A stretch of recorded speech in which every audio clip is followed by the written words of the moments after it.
Park, and I mentioned the difference in the goal difference with those goals tonight. Who knows if it'll come down to that. 4 left to play for Arsenal. Huge North London derby, the biggest in years, away at the Tottenham Hotspur Stadium on Sunday. Home games against Bournemouth and Everton, and a trip to Old Trafford. And then they can only watch, as Mikel Arteta said on Thursday, to see what City do at Brighton. Now listen, they're the treble winners, they're the reigning champions, they've won 3 in a row. But they wouldn't be human if a tiny bit of extra pressure was placed on them 4 points behind now. Well, of course, because the thing is, they have to still win the games. We know that they're capable of winning the games, but all Arsenal can do, like we heard Leandro Trossard say there, Ben White, is to win their games. Now, that's what Arsenal had to do before the Villa game. They had to keep winning those games. Hopefully that won't come back to bite them because it was a poor result for them. But we know that City, in those games, are probably capable of beating all of them. So you have to win all your games.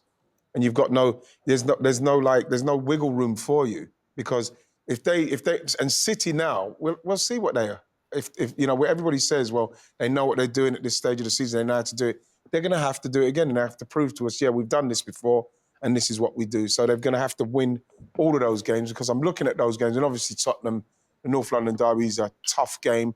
I think Man United away is always going to be a tough game. But I still think Arsenal are capable of winning all 4 of those games. But so is City capable of winning all 6 of them. Yeah, you look at City's fixtures; they're the easier fixtures. And I'm looking at Forest. Forest have got to get points, so that comes maybe a little bit open game. They've got to go for it. Tottenham, when they play Tottenham have got to go for it if they're still in the hunt for Champions League. Whereas, maybe Brighton play that way anyway. If they're at home, they're going to be playing a pretty open game. Although they'll try and tuck the belt in a bit against City. You have to, but they still emphasise on going forward. So those games, I'm seeing the opposition not only on paper, but I'm thinking what they've got to play for. I don't see many points drop there from City. No. Tottenham are going to play a part. They've got to play all 3. They are. They've got to play Liverpool as well, yeah. And I think Villa have got to play Liverpool and Man City as well. So they've beaten Arsenal, Villa. So they're going to have a big say for themselves, obviously. But for the running, it's not over yet by any means. Can you see a scenario, both of you, where we get to the final day and all 3 of them are in with a sniff? Ooh, that'd be good. Yeah.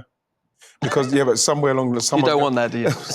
I don't know if I want to think about that. No, because if it comes down to the last game and it's Everton at home in the last game, you probably fancy Arsenal. If it came down to that, obviously you've got West Ham. I think the last game of the season could be David Moyes' final game. I still think that there's maybe, I don't know, somewhere along the line, I'm praying that someone could cause City a problem or Liverpool a problem, so that it can come down to it. Because if it comes down to it, then it's goal difference. You might need Tottenham to do you a favour. Might need Tottenham. And if Tottenham could do us a favour, honestly... Well, they've got to play City and Liverpool, haven't they? I just want Tottenham to do the best they can, because Tottenham deserve to be in the top 4 as well.